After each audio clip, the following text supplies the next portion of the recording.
Thank you, Mr. Speaker.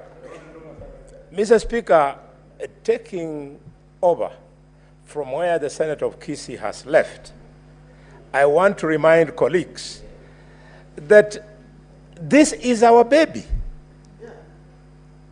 When we rose to respond to the disaster of the Gen Z, one of the things we resolved upon in this House, in that great debate that we had never seen before, was that we had to address the displeasure by the young people on how we spend all our time showing off opulence, choppers,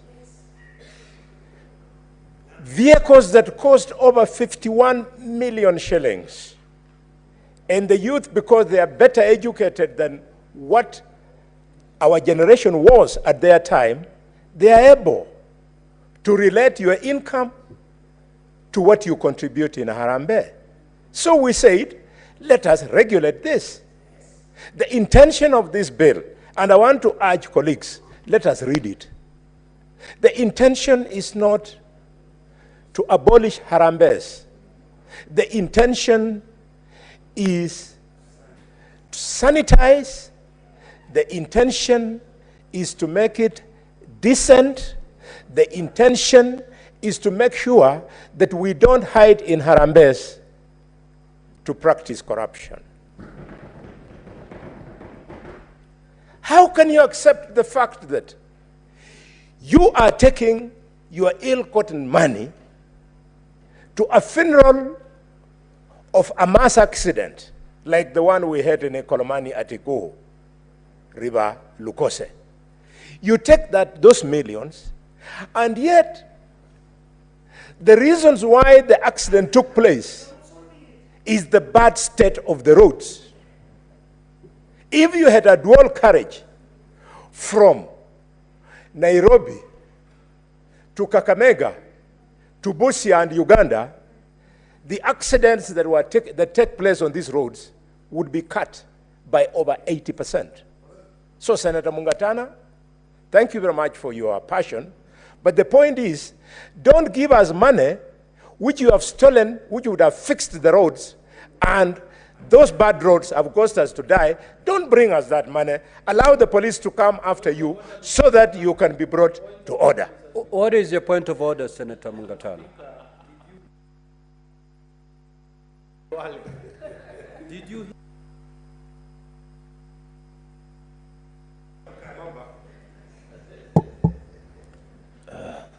Yes, Mr. Speaker, did you hear the senator from Kakamega, my very good honorable friend, say that they don't bring us the money that you have stolen?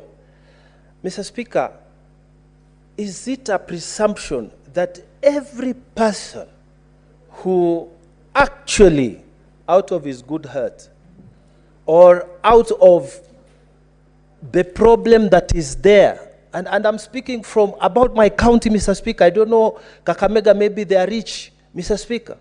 People are dying of hunger. If you get something and you want to help, is it a presumption, Mr. Speaker, that the people who are helping, the teachers, the doctors, the more prosperous farmers are thieves? Mr. Speaker, can Mr. Khalwale, Honorable Khalwale, my very good friend, please stop playing to the gallery and address the issues? I don't think that is a correct statement, Mr. Speaker. Honorable Mungatana, I don't think the Honorable Senator for Kakamega meant what you've just said. Indeed, if you remember during the debate on the state of the nation, none other than honorable senators were of the view, and that was after listening to the general public, that there could be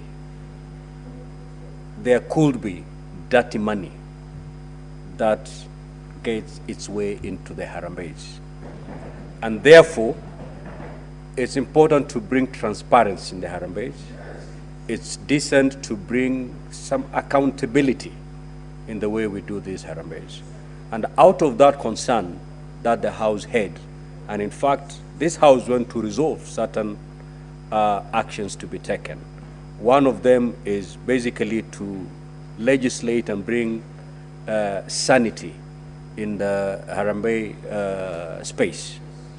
So yes, there's that general perception. And not everybody who contributes in a Harambee is a thief.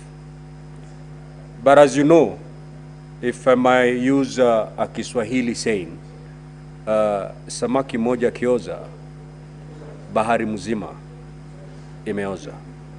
So this particular piece of legislation is to address that particular one thief and leave there 1,000 wonderful people. But at least that particular one person who we are not sure of how their sources of, these funds, the fund do not make its way into the hands of the public. That's why this law is proposed. But I do not think the Honorable Senator for Kakamega had an ill motive by saying that some of this money that would have otherwise fixed a road ended up in the wrong hands, and it is that money that is coming at the tail end to bury victims of that very bad road, which bad road came as a result of the money that had been maybe stolen. So it is that space that we are trying to clean up.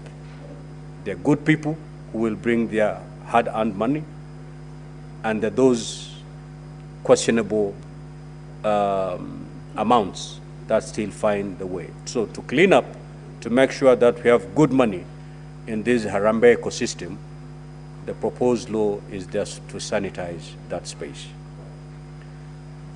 Senator Boni. Thank you, Mr. Speaker. Mr. Speaker, I wouldn't have put it better, and I truly want to thank you. This bill is not a joke.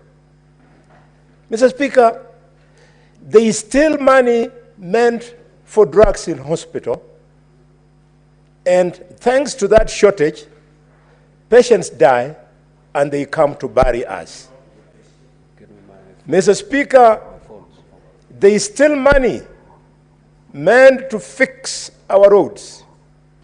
Mr. Speaker, they go ahead and buy four-wheel drives that can avoid potholes and buy choppers, and courtesy of those bad roads, when we die, they come to show us. We don't want that money. Mr. Speaker, in Tana River, I have had the choice and pleasure for 6 years to practice medicine in the Coast Province. And I know what poverty has done, not just in Western, but in Coast.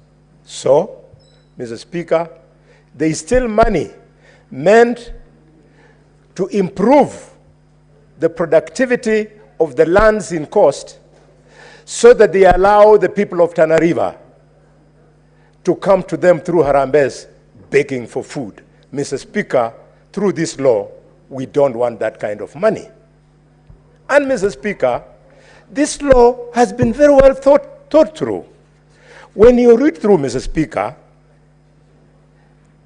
it is not casual. Let me respond, for example, to the concerns in this bill of the Senator of Tana River. We have Part Roman 3, which speaks to fundraising appeals.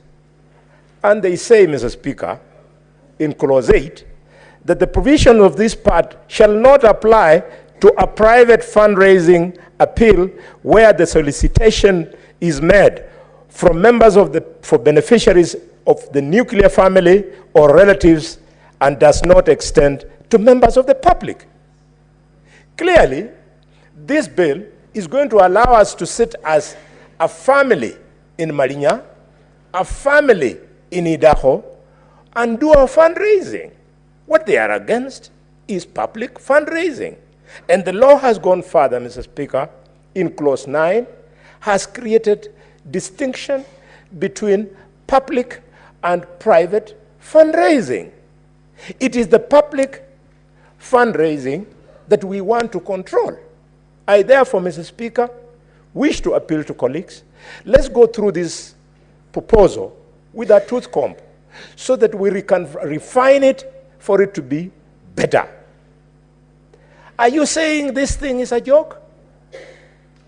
When you saw a few days ago, none other than the Catholic bishops of Kenya speak to this issue. And in fact, Mr. Speaker, in unprecedented action, Archbishop Anyolo, who for the information of this House, is a man born from Shinyalu, and he's the Archbishop here in Nairobi. Philip Anyolo has done the unthinkable. He has returned money to politicians. So when you say we are doing something that does not appeal to the public, knowing that Catholics control over 50% of the Christians in this country, knowing that the Catholics have permeated all our villages and they could possibly be the voice of the poor who we pretend to be assisting when actually thieves are using that opportunity to sanitize money that they have stolen from our coffers. We must address it so that on Sunday, when I go to church, when you go to church, when all our other politicians go, including the head of state, he can comfortably make his contribution without any worries as to the interpretation. And this law has gone further, Mr. Speaker. They have said in this law, in Clause 11, they have put exemptions. Exemptions are here. Senator for Narok, if you go to Clause 11, they tell you money or property collected by or under the authority of a recognized representative of a religious association is exempted. It means once the law is through, we can then go to Archbishop Anyolo and give him our contribution to help the church to be constructed. I would be the last person, Mr. Speaker, to fight the Harambe spirit, because if it had not been for the 100 shillings in 1976, which Mwirizali Halanganga gave me as a contribution to my Harambe, I would not have finished my education in Musingo High School. Mr. Speaker, Musingo High School, one of the top schools in this country, was started by the spirit of Harambe. Shibwe Hospital today, which I have created from a dispensary, that dispensary was started by Harambe. So Harambe is good, but unregulated, you leave it to where you see people using it to sanitize the money they steal from us. Mr. Speaker, I want to conclude by acknowledging that this is indeed a difficult decision to make, because somebody who will not take trouble to read this law, he will think you are against charitable activity. No. In fact, one of the charitable organizations that I belong to, Touch Africa, where I'm a director of the foundation, was started by the late Michael Kijana Wamalwa because he believed in touching people. We want to touch people, but touch them with honor and touch them not when we are taking advantage of them. Mr. Speaker, I support strongly and I propose that at the right time we'll come with proposals to amend so as to make this bill better. Thank you, Mr. Speaker. Senator Olekina.